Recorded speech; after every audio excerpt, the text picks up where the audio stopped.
Mark Hutchinson is known throughout the carp fishing world as the king of long-range casting. Mark can launch a bag well in excess of 200 yards, quite some distance. But the technique he uses is one that he's developed over a number of years. Here he talks through both his tackle and his casting technique. Just don't expect to see these casts land as they head for the horizon. But even for Mark, it's not all about distance, it's about perfecting the technique, so he can apply it in every fishing situation. People say to me, why do I want to cast long range? If you can learn to cast 200 yards, say, when you come to fish at 150 it becomes easy. It's the biggest thing I've noticed that people, when they can fish at 150 and that's their maximum, they start to struggle. Then what happens is then these things start to go wrong. I've been through the tournaments I've been through, they use a zip lead, all that sort of style, which is the tournament leads as we put it. I've tried them all, and without doubt the zip lead outcasts dumpy pairs and stuff like that, so I always go for that. Obviously you've got to put your baits out there, which is that becomes probably the harder thing to do. I use the quarter spods. With Brentwood Show or this January just gone, we've done 196 yards with the quarter spod, which is a long way, and that was across grass, so it's all legit 10-pound line. They fly like a dream. If you're using braid, especially when you're spodding, have fingers get wet, make sure you've got leather finger stop. This is an MCF finger stop, it's the only ones I ever use are the MCF ones. That's had about 10 casts a day, and you can even see now even on that that's got a bit of a scuff mark on it. And I'm not lobbing it massive miles where I'm doing it, but I'm still going to fair away, so you can see what it's going to do to your finger.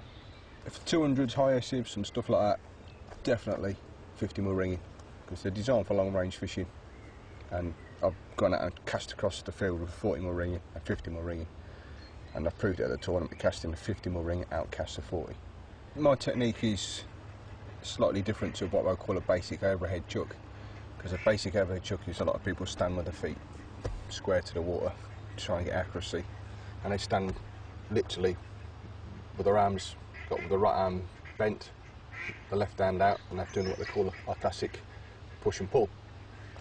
The difference with my cast is I put all my weight onto my back leg, I keep my right arm straight because I'm just trying to use it as a pivot point, as far back as I can get it, left hand out straight. I'm looking at 45 degrees, that is the optimum. If you get 45 degrees, if a spod goes up at 45 or lead, it will come down at 45. If you lob it up high, it will come down. It's just like that. If you come too low, it doesn't get the right trajectory. Now, with my cast, there's a little bit more to it as well. What I try and do is try and get as much body weight, because when I first started casting against people, I was only 9 stone and stuff like that. So I'm trying to get as much body weight as I could into it. And to be honest, my dad's always said, I've always done it from day one, is that what I'm doing is I'm coming onto my back leg, and as I go forward, I lift my front foot, and as I'm placing my foot down, because I've got a very slight bent back leg as well, I'm actually pushing my body weight forward. And as I'm coming over, I'm actually pulling in with my left hand as hard as I can into the chest. The quicker I pull this in, the further it'll go, because all you're doing is you're accelerating the tip over as fast as you can. The other thing I do is I have about half the drop on something like the highest 200s, highest sieve. I have half the drop of the rod, whether it's a 12 foot or 13 foot. A lot of people have too short a drop. They're thinking, I'll compress the rod quicker. I guarantee you, with practice, you'll go further. It's really not being scared to hit the rods as well. Most people are scared to hit the rod. If the rod snaps, overhead chuck in, send it back. It's not up for the job. It's as simple as that. What I'm going to be doing is, right arm nice and straight. I'm going to line myself up with the target, and I'm going to look at 45 degrees. 45 degrees is literally straight through my left hand. So once I've lined myself up, all I'm going to do is I'm going to lift my front foot, and as I'm coming forward with my front foot, I'm going to pull in hard with the left. And that's all the time looking at 45 degrees. So I'm going to show you a cast now, and then you'll see what it goes like.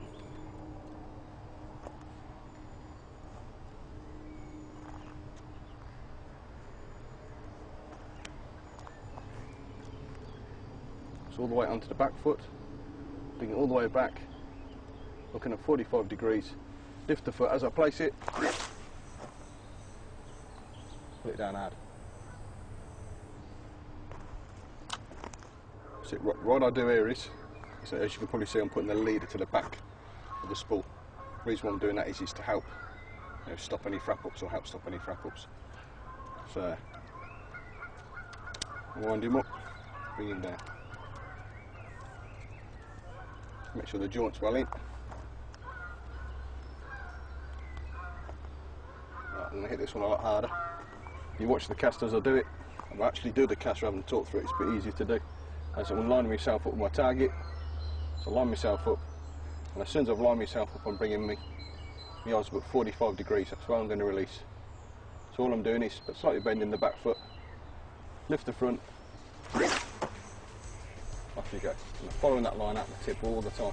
As you can see, that line's coming over there now. That's the biggest problem when you're casting this sort of range, is sometimes it takes ages to reel it in.